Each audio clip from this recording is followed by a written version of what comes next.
dökmeliyiz. Bir köy yaşayacağız. Anladın mı? Ama ben de su istiyorum. Süt, peynir, alayım 5 mat vermezdi. 5 madde yapıldı için. Ne koydu? Orada peynir pulsuz vermezdi. 15 mat hazır. Onunla bak. Sen geriye. Az onunla bak etine dolar. Ben eve şey yollayacağım. Hasan.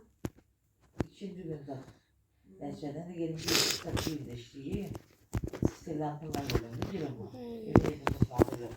Öyle girim var. Vardı diyor. Eve girim var. Görünce şaka kalkası istiyorlar. Onu aldım yolluyorum. Direğin evde şey aldım. Yapıyor falan. İç çukur olsa besliyor. Bir de bir çocuk karagüler samut bayağı.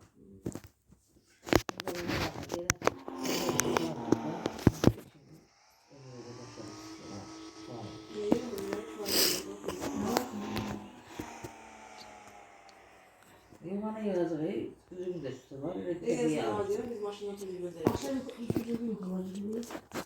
Zekalı. Süt yiyorum. Sen üzüm. Ben de su istiyorum.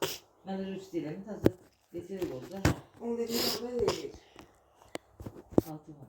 Altın mı vereceğim? Bir kilo da peynir.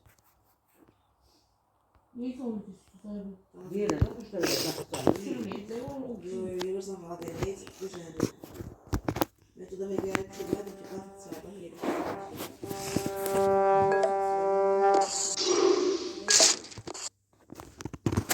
Yaşlıda şey ben de söylerim. Doğruma söylerim.